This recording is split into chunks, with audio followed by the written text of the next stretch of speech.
A reação dele foi: "Isso é ótimo. Espero que, se eu for absolvido, encontrem quem realmente matou Maggie e Paul, pois até agora não tentaram." A advogada de Alec Murdaugh relata como seu cliente obteve um novo julgamento. "Não posso deixar a segunda autoridade mais importante naquele tribunal tentar influenciar o júri porque ela está escrevendo um livro e quer vender mais exemplares." Além disso, o que Alec Murdaugh está fazendo atrás das grades? E ele vê o filho dele, Buster?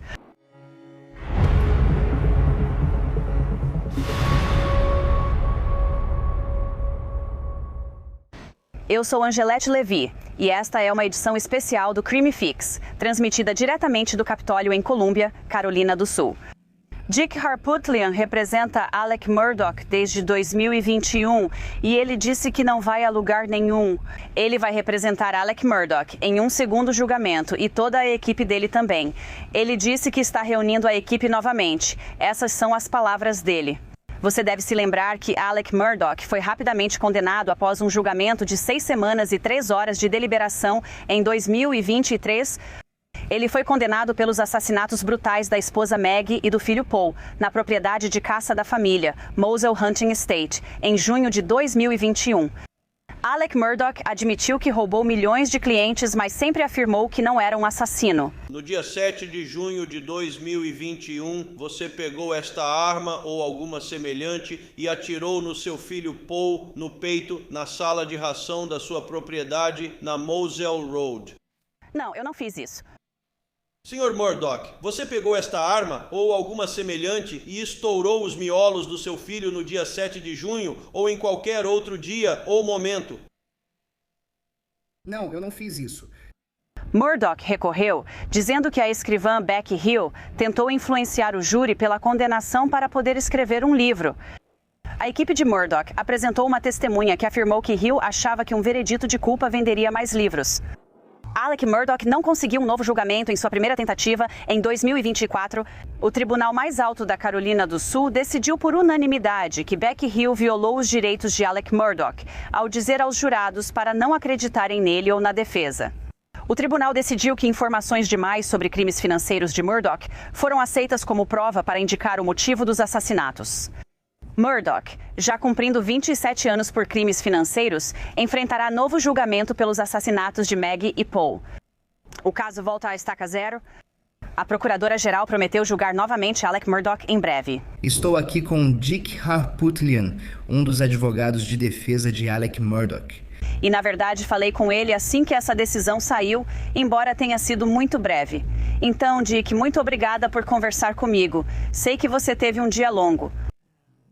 Eu te liguei e você disse, não posso falar agora. Estou ao telefone com Alec. E sabe, tenho certeza de que você recebeu muitas ligações. Mas como foi conversar com Alec Murdaugh para contar a ele a notícia de que ele tinha conseguido um novo julgamento? "Acho que você precisa de contexto sobre isso." Alec claramente achava desde o início que esse caso nunca seria revertido. Ele era muito pessimista sobre isso. Disse: "Nunca tive juiz decidindo a meu favor." Então, quando argumentamos o caso perante a Suprema Corte e Jim e eu falamos com ele ao telefone, ele perguntou: "Como foi?" E dissemos: "Foi ótimo. Quero dizer, os juízes nos fizeram as perguntas certas."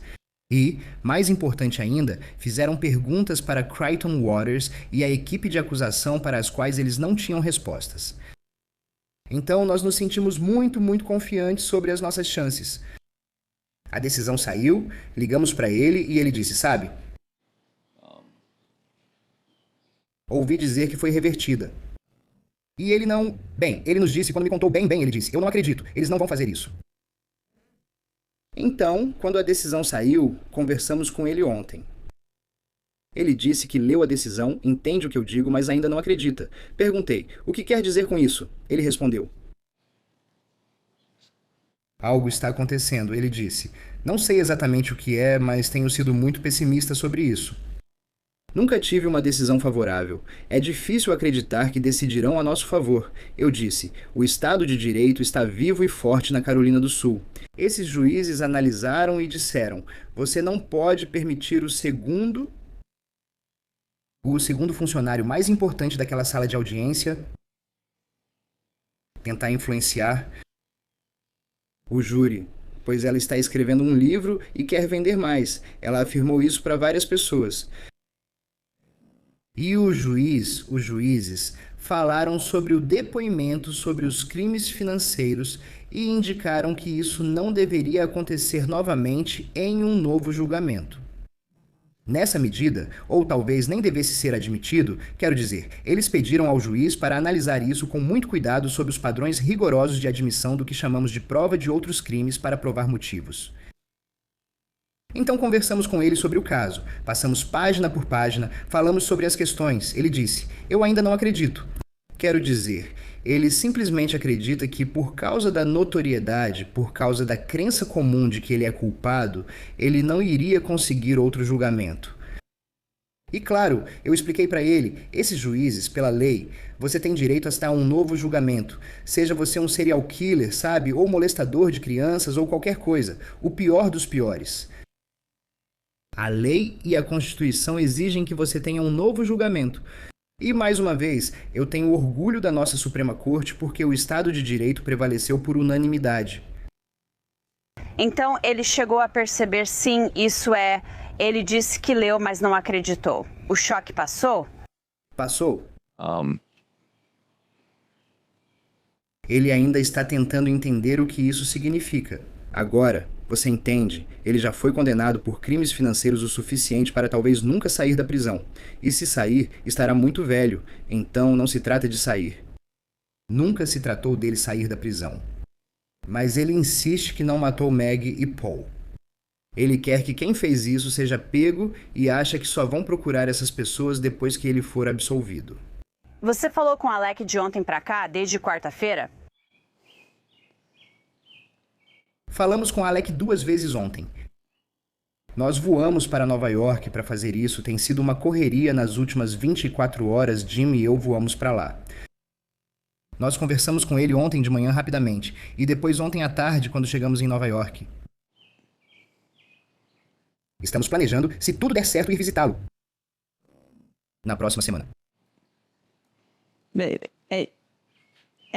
Sabe, depois que o choque passou, qual foi a reação dele que você possa compartilhar, que não seja confidencial? Bem, a reação dele foi, sabe, isso é ótimo. Espero que, se eu for absolvido, encontrem quem realmente matou Meg e Paul, pois até agora não tentaram. O que ele faz durante o dia? Ele só conversa com outros detentos na prisão? Ainda está em isolamento? Ele tem um trabalho. Na verdade, está sob custódia protetiva. Ele está em uma instituição onde existe uma ala de custódia protetiva e ele está lá, indo bem e tem um trabalho. Ele responde a muitas perguntas de outros detentos sobre questões legais. Ele era advogado. Quero dizer, ele é bem quisto e se adaptou a isso. Ele está sob custódia, na cadeia ou na prisão, há 5 anos agora. Então, o que você faz agora? O procurador-geral Alan Wilson afirmou que isso será julgado novamente. Vamos fazer isso o mais rápido possível, talvez ainda este ano. Isso parece quase impossível. É impossível. O procurador-geral está concorrendo a governador e a eleição é em 3 semanas. Isso foi uma declaração política, não jurídica. Ele sabe disso, e Crichton Waters foi entrevistado. Ele não disse que julgariam este ano. Ele entende as realidades. O presidente do Supremo deve nomear um juiz.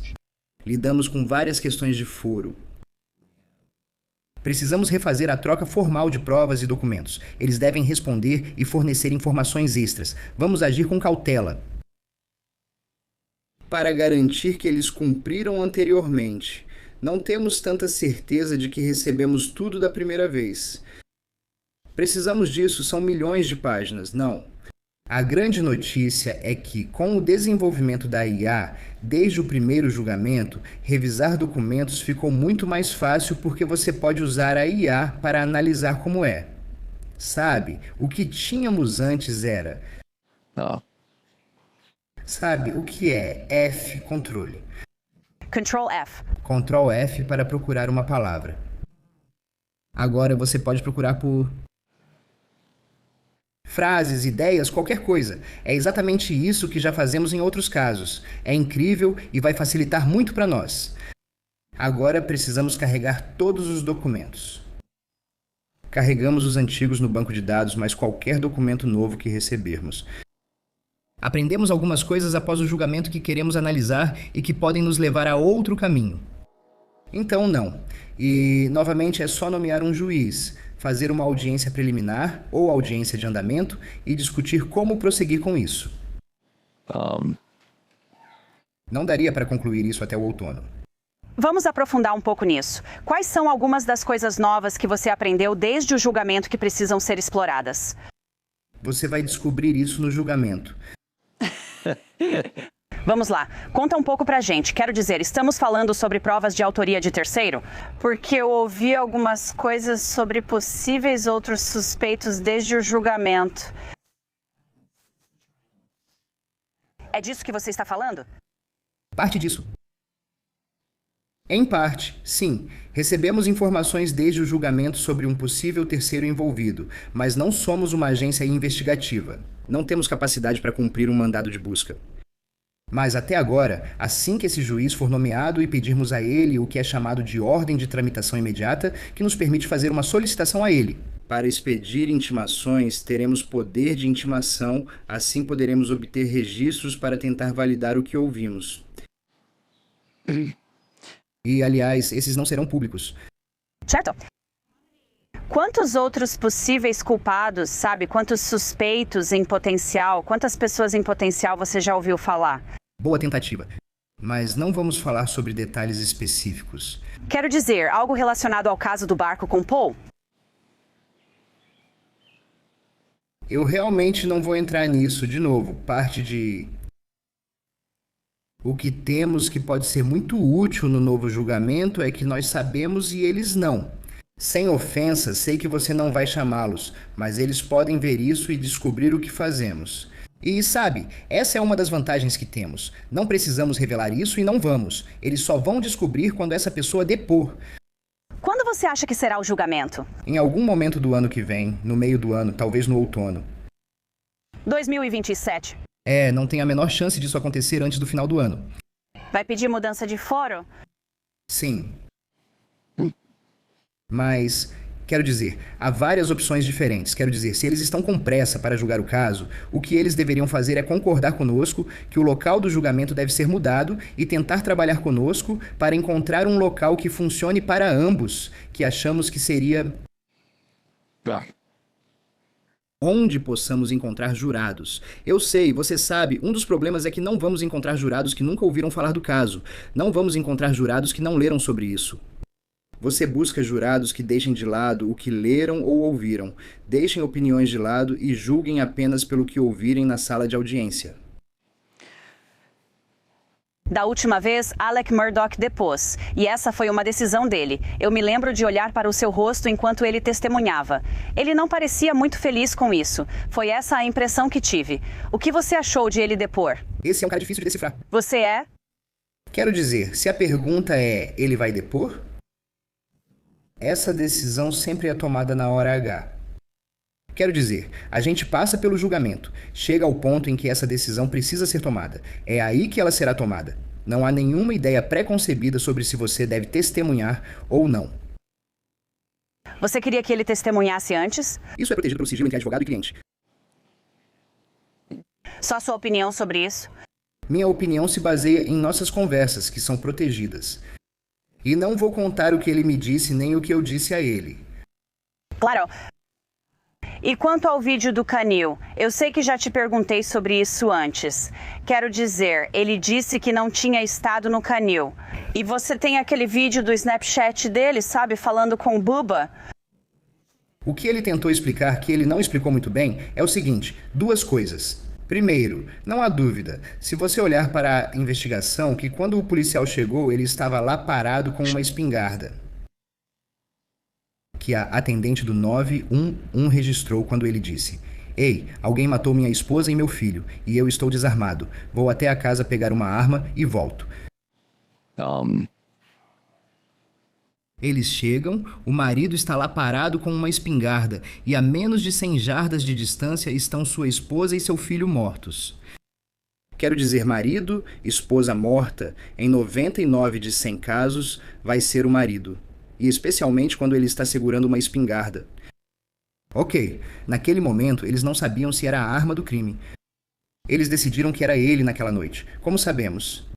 Eles examinaram o depósito onde o corpo de Paul estava em busca de DNA ou impressões digitais? Eles tentaram coletar DNA ou impressões digitais? Procuraram por fibras ou cabelos? Não. Há uma pegada de bota ao lado da cabeça de Paul. Era o pé de um agente do escritório do xerife do condado de Colleton.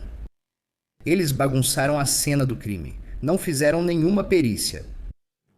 Havia marcas de pneus saíam de perto dos corpos pela grama e iam embora pelos fundos. Certo, não iam até a casa.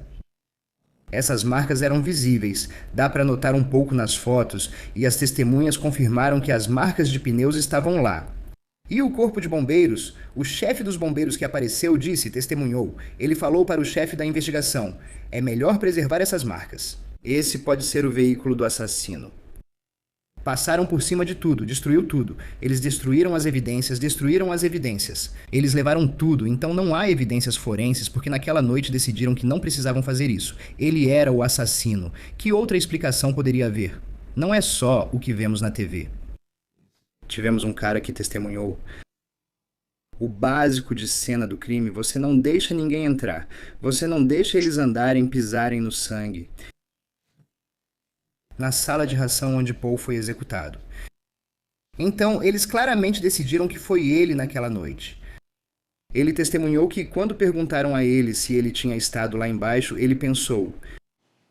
E ele também tinha alguns comprimidos no bolso que ele não precisava admitir isso, porque isso fecharia o caso deles. Sim, eu estava lá embaixo. E aqui está o outro ponto. O Estado diz que ele estava lá embaixo pouco antes deles serem mortos. Agora, como o Estado determina o horário da morte? Certamente não pelo legista que testemunhou que apalpou a cabeça deles. Lembra disso? Certo. Ok, digo nada científico, sem termômetro. Termômetro no fígado, é. Não, de novo. Falta de abordagem científica no caso. Nenhuma determinação forense do horário da morte. Eles dizem quando os celulares de Paul e Meg pararam de funcionar. Certo. Ok. Como eles sabem que os celulares pararam de funcionar? Bem, eles disseram que não havia mais mensagens. Correto. Bem, eles e claramente várias testemunhas testemunharam que lá nos canis o sinal de celular ficava indo e voltando. O fato de não terem mandado mensagem para ninguém não quer dizer que ele não tentou enviar para alguém. Quero dizer, eles pararam de usar os celulares. Agora, no celular da Meg, há um. Ela tentou gravar um vídeo de alguma coisa, e essa é a última coisa que tem lá. Agora, pode ser que ela tenha ouvido os tiros, virou a esquina, viu Paul morto após ser baleado e tentou filmar quem estava lá. Ela faria o mesmo se fosse Alec? Eu não acho. E então ela foi baleada. Quero dizer, todos nós acreditamos que Paul foi baleado primeiro. Até o Estado acredita nisso.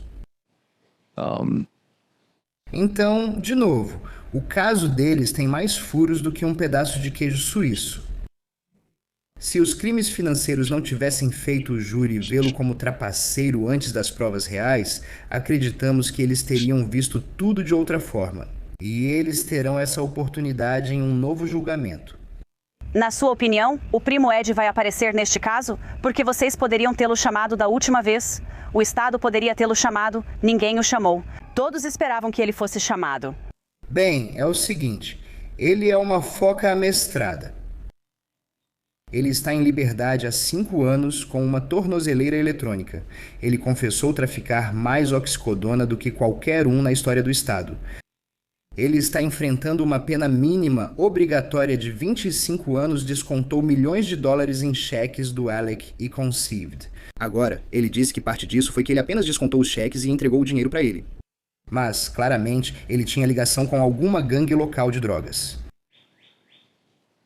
Em uma de nossas petições, notamos que ele fez um teste de polígrafo. sobre matar Meg e Paul e não passou. Há uma relação. Algumas coisas que precisamos desenvolver são sobre o relacionamento dele com essas gangues de drogas. Por que o Cousin Ed mataria Meg e Paul? Sabe?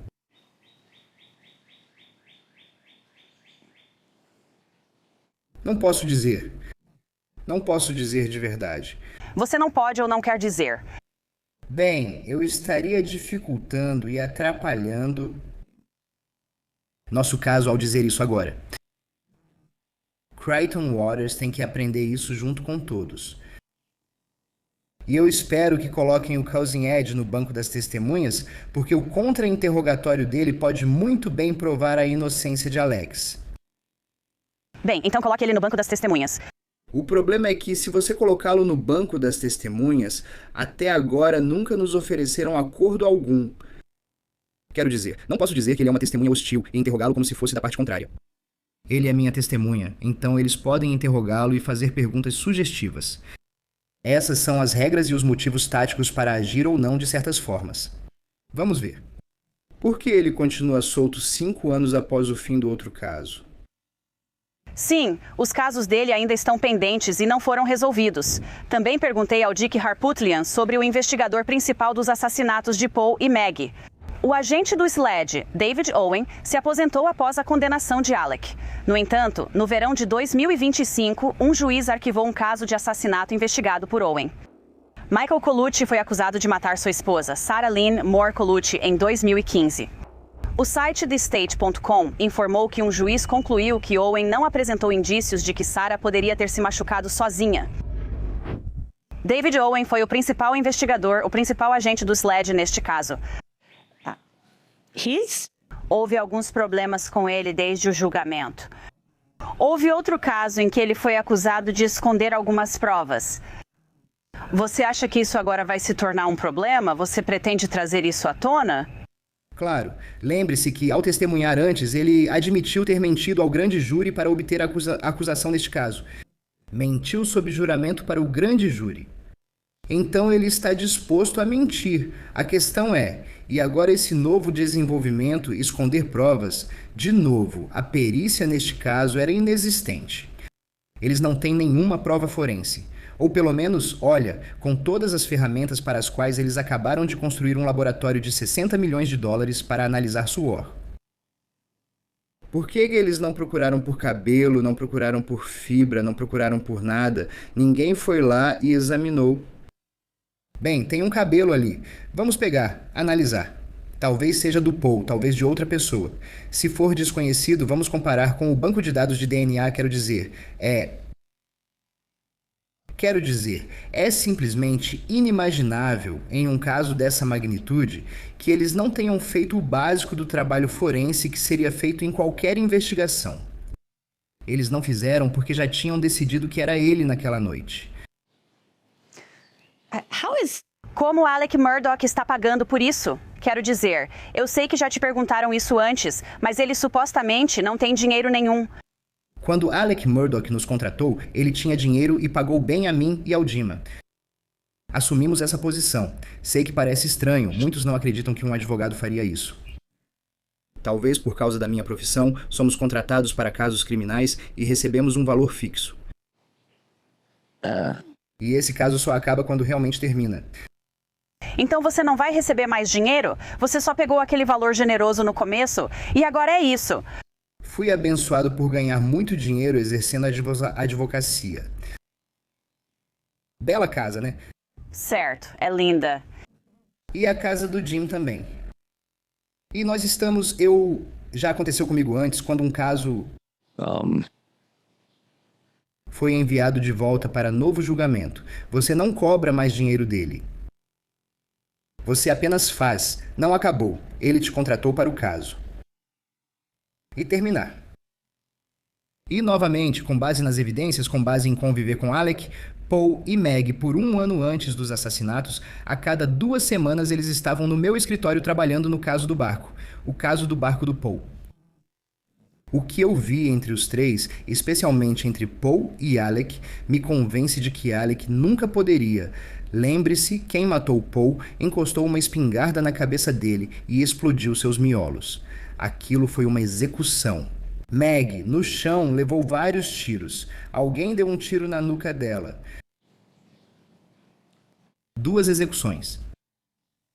Agora, se eles ficaram com raiva, ou, você sabe, homens matam as esposas e os filhos. Não o tempo todo, mas se houve alguma explosão ou algo assim. Mas, você sabe, a teoria deles é que havia uma crise se formando por causa de perguntas sobre $750 mil em honorários que aparentemente não foram depositados na conta da firma.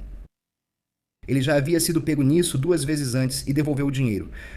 Erro administrativo. Nada indicava que dessa vez seria diferente. Não havia tempestade se formando. Não havia nenhuma ameaça iminente para ele, e certamente não às 2 horas daquela tarde. Se Alec estava nos canis pouco antes de Paul e Meg serem assassinados, você acha que ele sabe quem fez isso? Bem, antes de tudo, não há. Além disso, eles pararam de usar os celulares. Não há evidências de que ele estava lá embaixo pouco antes de serem mortos. Ele poderia estar a caminho da casa da mãe dele, porque depois de estar lá embaixo, ele subiu, pegou o carrinho de golfe, subiu até lá e entrou no carro dele. Ele entrou por alguns minutos e depois pegou o carro e foi até a casa da mãe. Quando ele chega na casa da mãe dele, não tem sangue, nem massa encefálica, nada nos sapatos dele, nenhum sangue no carrinho de golfe, nenhum sangue no carro. E eles disseram que verificaram agentes de suor, checaram todos os chuveiros, todos os ralos, cada peça de roupa que conseguiram encontrar. Nem uma gota de sangue ou restos humanos em nenhum lugar daquela casa naquela noite. Nenhuma arma. Quero dizer, sabe, se isso foi algo espontâneo, a tempestade estava chegando, foi uma ação espontânea muito bem planejada para se livrar de qualquer evidência, seja qual for. Não há evidências, nenhuma evidência apontando para ele. Isso vai a julgamento, com certeza. Com certeza.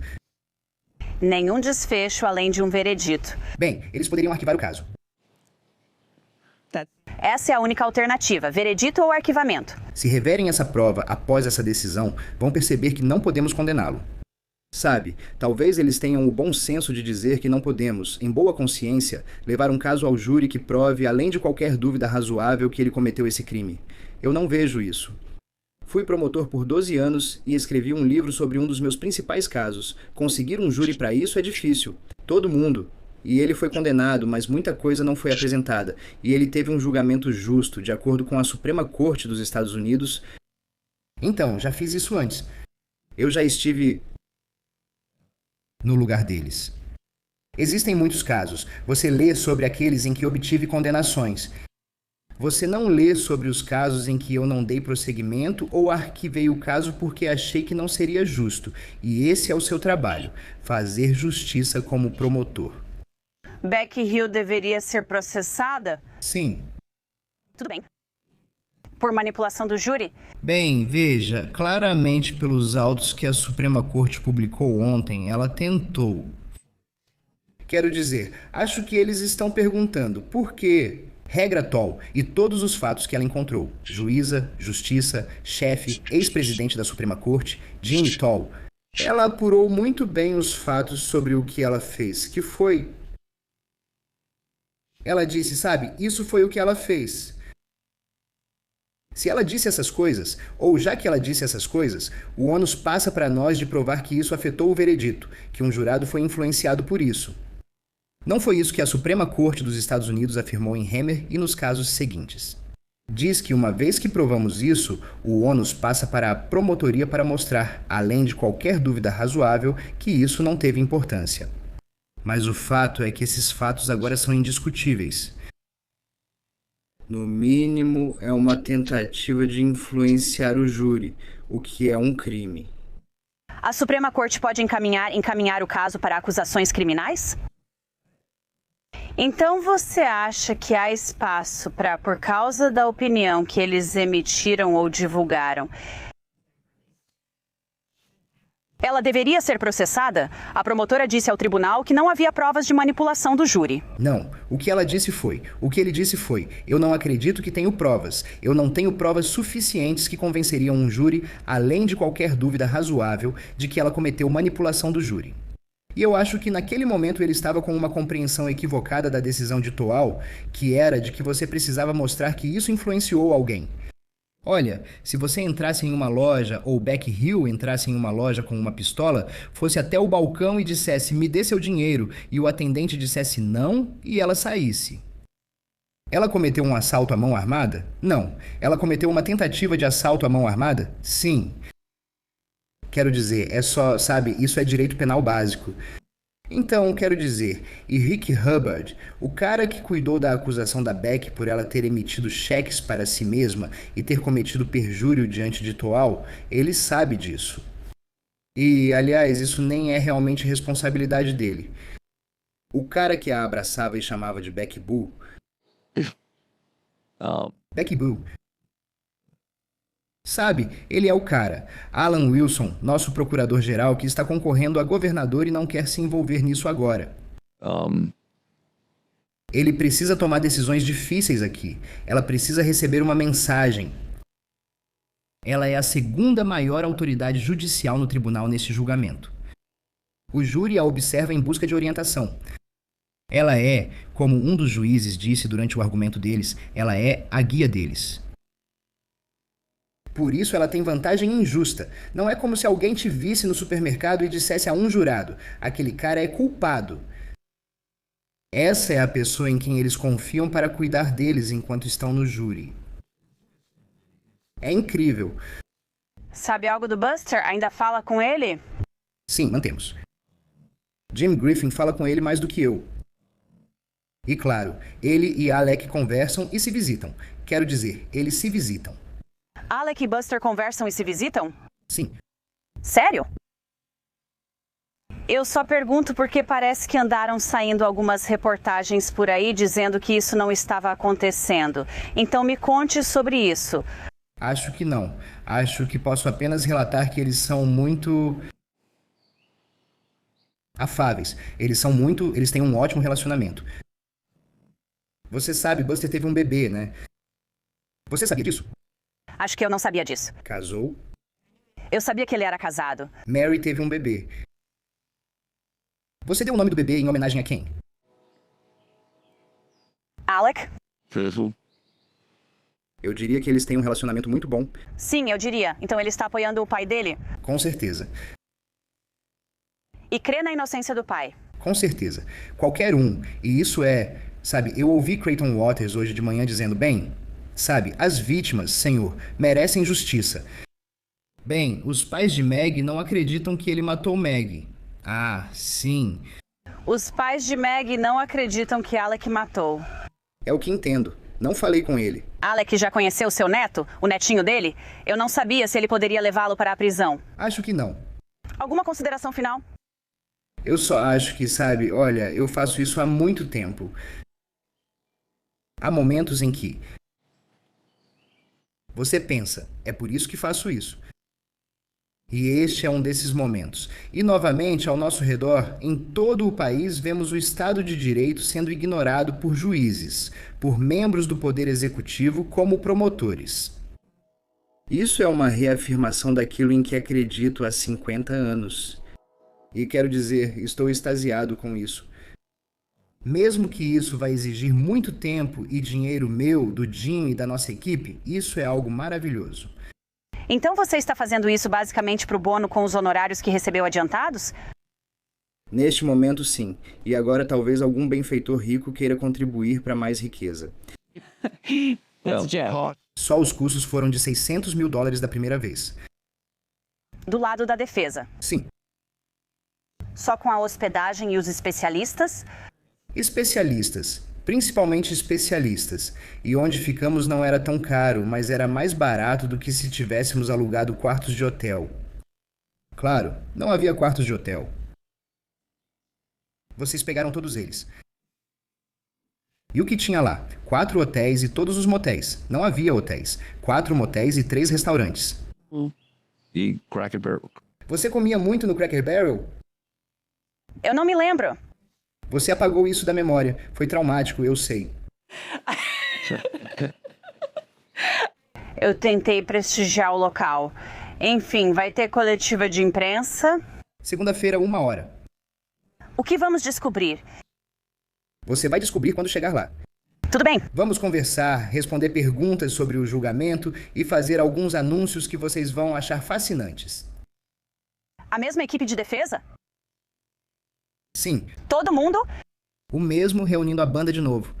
A banda está reunida de novo. Tudo certo. Dick Harpootlian, agradeço por arrumar um tempo após um dia tão longo. Obrigada. Quer acrescentar algo? Bem, só quero dizer que uma das coisas que vimos desde o julgamento na Suprema Corte é uma atitude diferente em relação a este caso por parte de várias pessoas, sejam elas de podcasts ou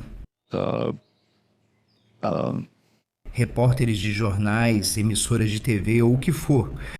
Eles estão começando a entender. Acho que você entendeu. Não é algo tão simples.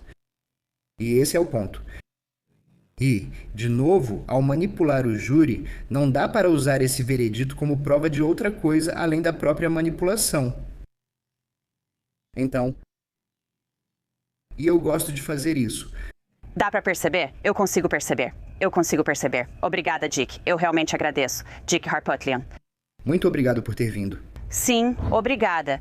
E só para constar, o primo Ed Smith sempre afirmou que não teve absolutamente nada a ver com os assassinatos de Maggie e Paul. E lembre-se, você pode ler mais e assistir mais sobre o caso Murdaugh no Law and Crime Plus. Esse é o nosso novo aplicativo. Isso é tudo para este episódio do Crime Fix, transmitido de Colômbia, Carolina do Sul. Sou Angelette Levy. Obrigada por acompanhar. Até a próxima.